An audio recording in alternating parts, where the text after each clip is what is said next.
지금으로부터 30여 년 전에 개봉했던 분노의 영유라는 영화가 있었어요. 화재에 맞서서 인명을 구조하는 소방관들의 이야기를 다룬 영화였죠. 오래전에 순직한 소방관의 아들 브라이언에게는 용감하고 유능한 소방관으로 알려진 스티븐이라는 형이 있었습니다. 영화는 이 소방관 형제의 갈등과 화해를 중심으로 전개돼 가요. 그런데 영화 속의 소방관들이 위기에 처했을 때 서로에게 건네는 말이 굉장히 인상 깊었어요. 기억하시는 분들 계실지 모르겠는데 바로 You go, we go 이런 대사였죠.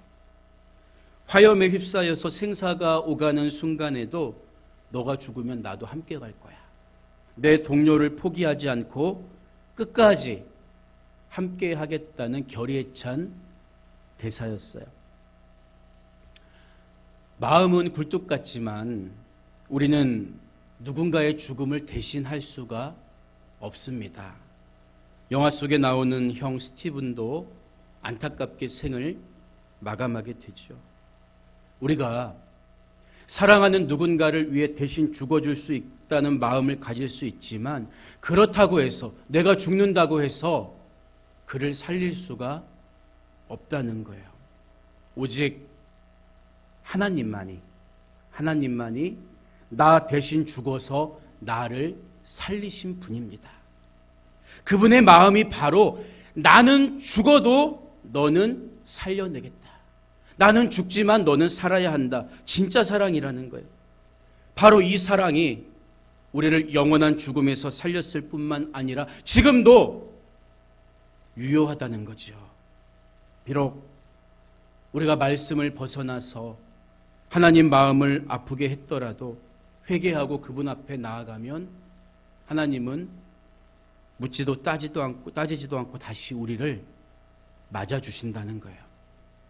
오늘 우리가 읽은 호세아서 11장 말씀은 이처럼 당신의 백성을 결코 포기하지 않는 하나님의 그 심정을 우리에게 보여주고 있습니다.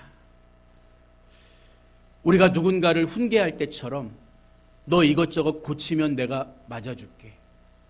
자녀를 훈계할 때 너 머리 스타일도 바꾸고 옷차림도 바꾸고 집에 오는 시간도 고치면 엄마가 너 용서해 줄게. 어떤 이런 조건을 걸고 하시는 말씀이 아니라 내게 등 돌리고 떠나가서 실패하고 다 무너졌을지라도 그냥 구겨진 채로 돌아오기만 하라는 거예요. 하나님은 당신의 사랑하는 백성이 죄악 가운데 무너지고 멸망하는 모습을 차마 볼 수가 없기 때문입니다. 그리고 지금도 그 사랑은 여전히 저와 여러분을 향해 있는 거예요. 오늘 우리가 읽은 호세아서를 기록한 호세아는 여로보암 2세 때 북이스라엘에서 활약한 선지자였죠. 북이스라엘이란 나라는 200년이 조금 넘는 짧은 시간 동안 9개의 왕조가 바뀌고요. 무려 20명의 왕이 바뀔 만큼 피비린내 나는 격동의 역사를 보내야 했습니다. 그런데 호세아가 활약했던 당시 여로보암 2세는 무려 그 200여 년의 짧은 역사 기간 중에 40년 동안 왕의 자리에 앉아있던 사람이었다고요. 이렇게 정치가 안정되면 나라는 자연히 다른 분야에서도 번영하게 되어 있습니다. 하지만 정치가 안정되고 경제적으로 번영하는 게 신앙적으로도 반드시 좋다고 단정할 수는 없는 거예요. 왜 그럴까요? 우리 사람은 몸이 편해지고 뭔가 자유로워지면 하나님의 은혜를 쉽게 망각하기 때문입니다. 예전에 동네에서 가깝게 지내던 동생으로 이렇게 지내는 한 분이 저에게 그런 말을 하더라고요. 목사님, 요즘엔 사람들이 교회 잘 안 나가는 추세 아닙니까? 교회 안 다니는 사람이거든요. 그래서 어떻게 그런 걸 그렇게 잘 아느냐고 물었더니 그분 말씀이 원래 사람들이 자기 힘으로 안 되는 게 많아야 신을 찾는데 요즘엔 사람들이 못하는 게 없잖아요. 본질을 꿰뚫어 보고 있다고요. 사실이 그렇죠. 하나님만 바라봐야 하는 광야를 지날 때는 하나님께 매달리던 사람이 가나안에 들어가서 자기 방법으로 해결할 수 있다고 생각할 때는 오히려 하나님께 감사하지 않고 하나님을 찾지 않는 경우가 많아요. 보세요. 북이스라엘이 여로보암 2세 시대에 정치, 경제, 군사적으로 황금기를 가졌는지 몰라도 그들은 결코 떠나서는 안 되는 하나님 품을 떠나고 만 거예요. 번영에 취해서 스스로 교만해졌다는 거죠. 여러분, 교회가 위기다, 기독교가 위기다 말을 할 때 우리는 오히려 소망을 말할 수가 있는 거예요. 흔들면 흔들수록 쭉정이는 날아가고 알곡만 남기 때문입니다. 여러분, 하나님이 이스라엘을 선택하신 것은요, 결코 그들에게 다른 민족과 다른 특별한 자격이나 조건이 갖춰져서가 아니었습니다. 교만할 이유가 하나도 없는 거예요. 신명기 7장을 보면 모세가 이런 말을 해요. 여호와께서 너희를 기뻐하시고 너희를 택하심은 너희가 다른 민족보다 수요가 많기 때문이 아니니라. 너희는 오히려 모든 민족 중에 가장 적으니라. 고대에는 사람 숫자가 국력이었거든요. 하지만 하나님이 이스라엘을 택하신 거 너희 절대 숫자가 많아서가 아니야. 이렇게 작은 숫자를 가지고도 큰 일을 행하시는 그 하나님께 집중하라고 너희를 택한 것뿐이지 너희가 뭐 특별한 게 있어서가 아니야. 또 오늘 본문 1절에서도 이스라엘이 어렸을 때에 내가 사랑하여 내 아들을 애굽에서 불러냈다고 하나님 말씀하세요. 무슨 말입니까? 이스라엘이 어릴 적, 즉 하나님을 위해 무언가를 할 수 없는, 아무 힘도 없는 그때에 받기 위해서가 아니라 조건 없이 하나님이 먼저 손 내미시고 사랑하셨다는 거예요. 그 증거로 그들을 애굽에서 내가 너희를 건져내지 않았느냐, 이 말씀이죠. 이처럼 하나님이 우리에게 베푸신 사랑은 본래 자격 없는 자들에게 베푸신 일방적인 은혜입니다. 이 땅에 그 누구도 자격이 있어서 하나님 앞에 나온 사람은 단 한 명도 없다는 거예요. 우리가 이 사랑과 은혜를 경험했다면 마땅히 우리도 그런 사랑을 흘려보내야죠. 자격 없는 사람을 사랑할 수 있는 능력, 원수까지 사랑할 수 있는 능력, 바로 이 사랑을 받은 우리에게서 하나님은 흘러나가기를 원하고 계신다는 거예요. 하나님의 사랑 앞에서는 어떤 인간의 초라함과 죄악과 자격도 장애물이 되어서는 안 된다는 거죠. 이처럼 하나님이 이스라엘을 먼저 사랑하셨음에도 불구하고 그들은 하나님 마음에 대못을 박잖아요. 본문 2절과 3절을 보면 하나님이 선지자들이 그들을 부를수록 그들은 점점 멀리하고 바알들에게 제사하며 아로새긴 우상 앞에서 분향하였느니라. 그러나 내가 에브라임에게 걸음을 가르치고 내 팔로 안았음에도 내가 그들을 고치는 줄을 그들은 알지 못하였도다. 이렇게 탄식하세요. 3절에 나오는 에브라임은 원래 요셉의 둘째 아들로 북이스라엘의 초대 왕이었던 여로보암 1세를 배출한 지파이자 가장 강력한 지파였습니다. 그래서 성경에서 북이스라엘을 지칭할 때 종종 에브라임 이런 말로 뭉뚱그려서 표현하기도 하는 거예요. 에브라임, 즉 하나님은 이스라엘이 연약하여 걷지 못할 때부터 내가 그들의 걸음을 인도했다고 말씀하시는데 이게 비유적인 표현이죠. 생각해 보세요. 사람이 걷기 전에는 다른 사람이 그를 번쩍 안아주어야만 이동할 수가 있는 거예요. 이스라엘이 애굽에 있을 때에는 아무것도 자기 뜻대로 할 수 없는 노예처럼 살아야 했습니다. 아니, 노예로 살아야 했죠. 그러나 하나님이 마치 어린 아이를 번쩍 들어서 좋은 곳으로 옮겨주는 것처럼, 또 걸음발을 가르쳐주는 것처럼 그들이 애굽이라는 울타리를 벗어나서 하나님을 예배할 수 있는 거룩한 시민 공동체로 만들어 주셨다는 거예요. 그런데 이스라엘이 자기를 인도하신 분이 하나님이라는 사실을 인정하지 않았다는 거죠. 오히려 바알들에게 제사하며 아로새긴 우상 앞에서 분향하는 죄를 반복해서 범합니다. 보세요. 나라가 정치적으로 안정되고 경제적으로 풍요로워지니까 오히려 자기 뜻을 고집하면서 하나님을 등지고 살아갔다는 거예요. 왜 이렇게 인간이 하나님을 쉽게 잊어버리고 어리석은 삶을 사는 걸까요? 여러분, 물질은 우리가 하나님 없이 살 수 있을 것처럼 착각하게 만들 만큼 강력한 힘을 가지고 있기 때문이에요. 그러니까 예수님도 물질을 우상이라고 정의하면서 너희가 하나님과 물질을 겸하여 섬길 수 없다고 말씀까지 하지 않았습니까? 물론 우리가 사는 데에는 물질이 필요해요. 물질은 그 자체로 선하거나 악하다고 말할 수가 없습니다. 그러나 그것이 우리 삶을 사로잡을 때, 하나님보다 더 귀하게 여길 때 우리는 그 물질 때문에 넘어지게 된다는 거예요.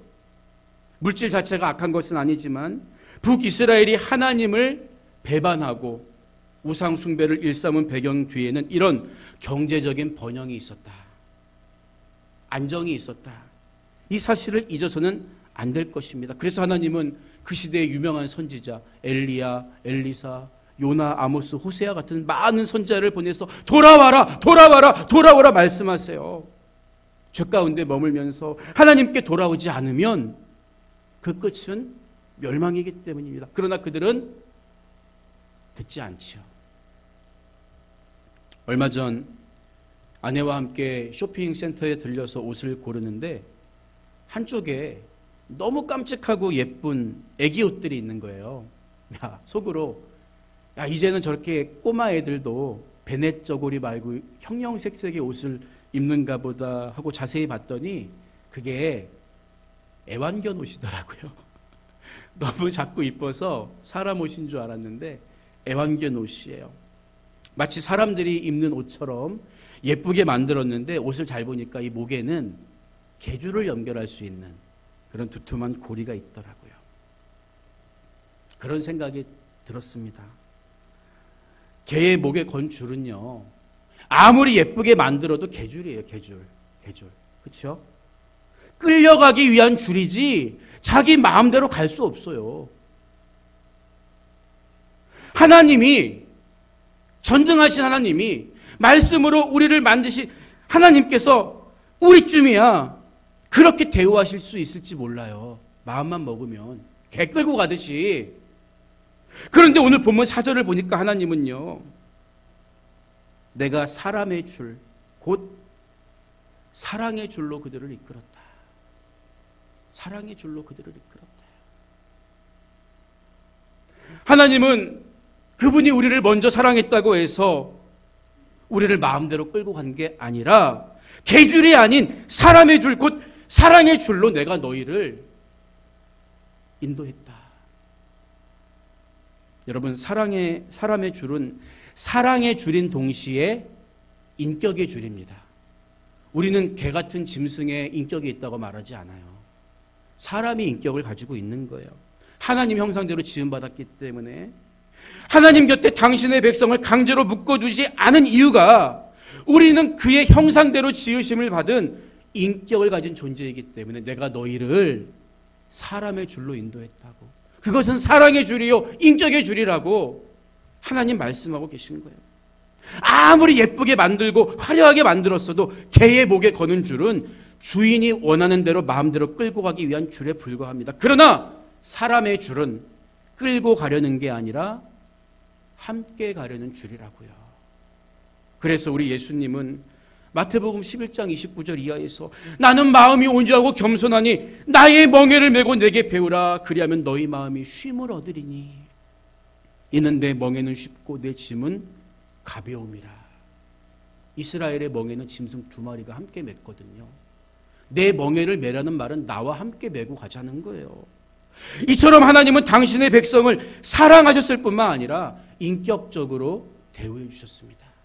우리가 자원해서 드리는 찬양, 자원해서 드리는 예배, 자원해서 드리는 헌신, 하나님은 그걸 기쁘게 받으시는 거예요. 그런데 북이스라엘은 끝까지 하나님 마음을 잔인하게 짓밟았잖아요.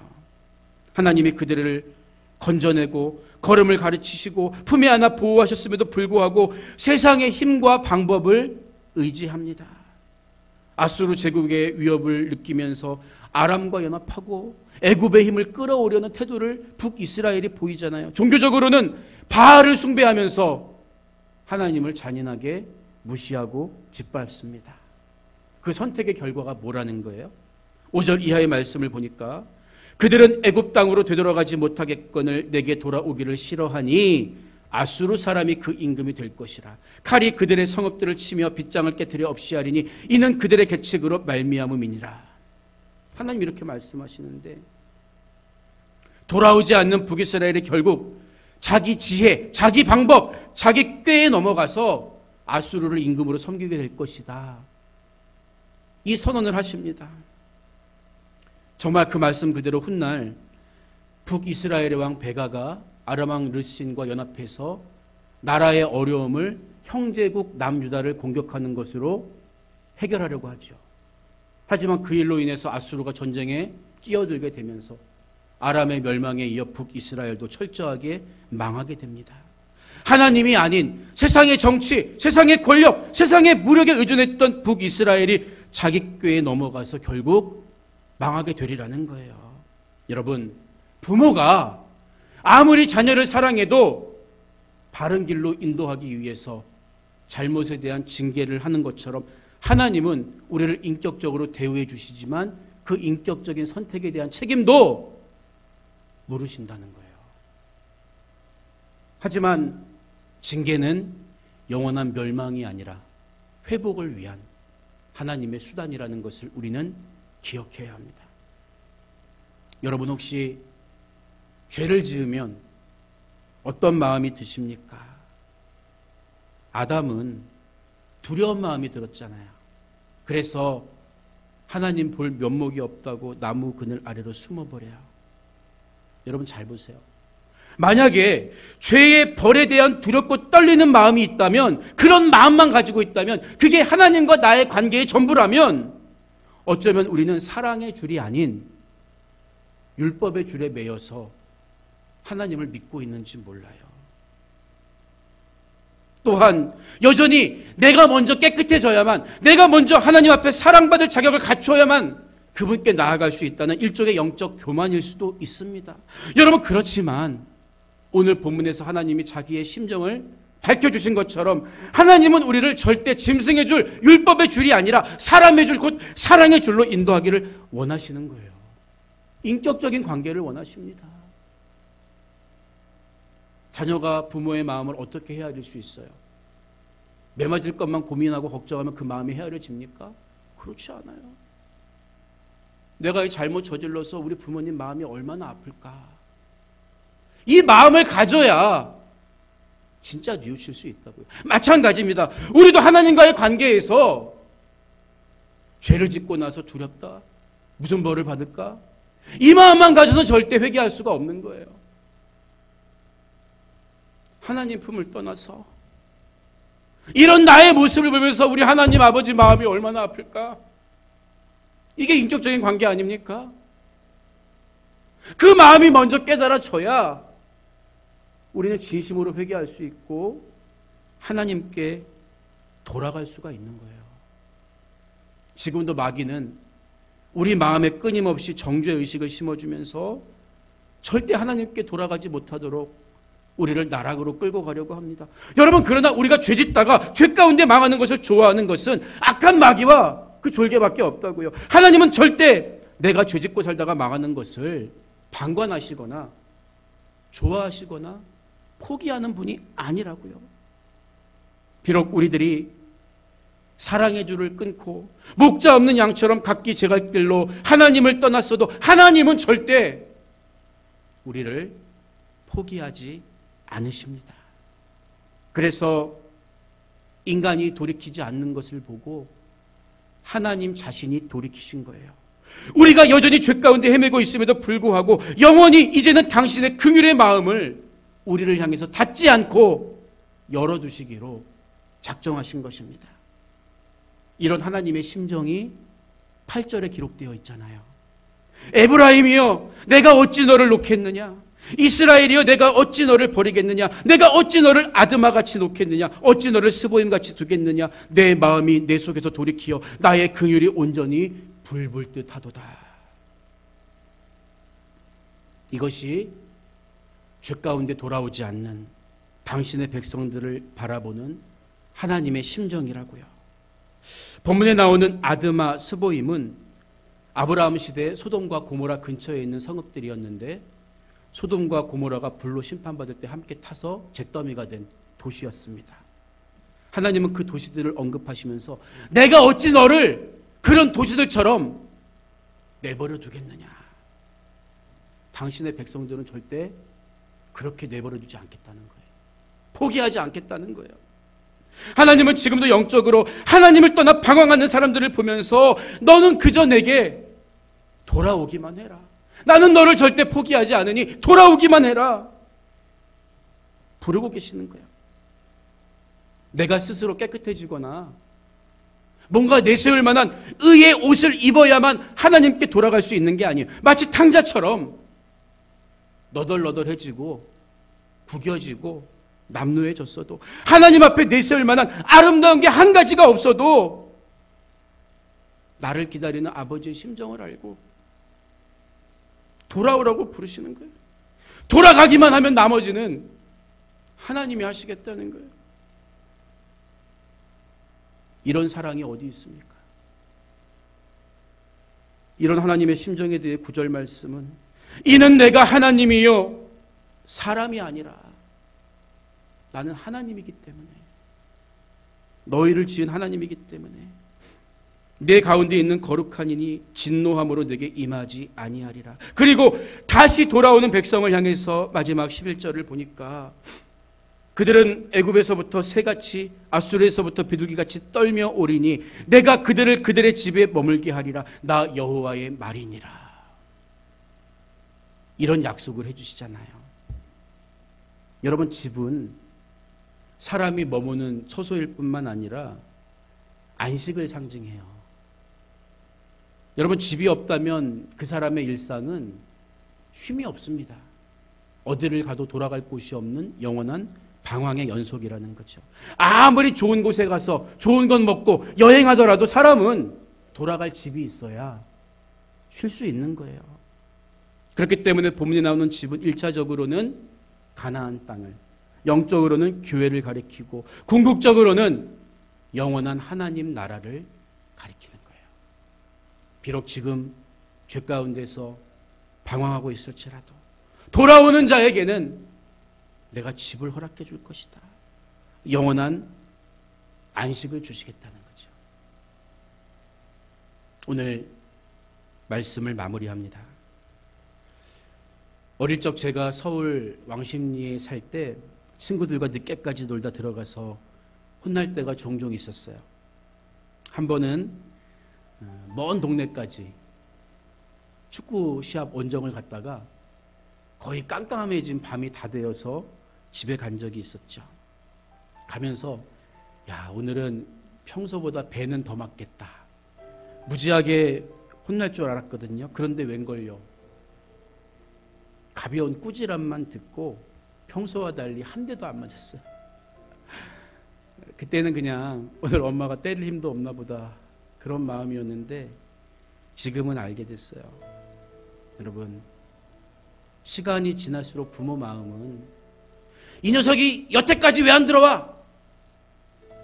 이런 마음이 아니라 얘가 행여 안 들어오면 어쩌나, 이 마음으로 바뀌기 때문이잖아요. 돌아온 게 너무 기쁜 거로. 우리는 하나님에 대해서 잘 알고 있다고 생각합니다. 성경도 읽고 배우면서 지식적으로 많이 알지요. 그러나 지금 여러분을 향한 하나님의 그 심정을 여러분은 혹시 아십니까? 하나님에 대해서 말고요. 지금 나를 향한 하나님의 그 심정. 우리가 얼마나 바르게 잘 사는가도 중요하지만 여러분, 더 중요한 게 있어요. 그건 어느 순간에도 여러분의 정체성은 하나님의 자녀라는 그 사실입니다. 비록 꽃처럼 향기 나는 삶이 못 될지라도,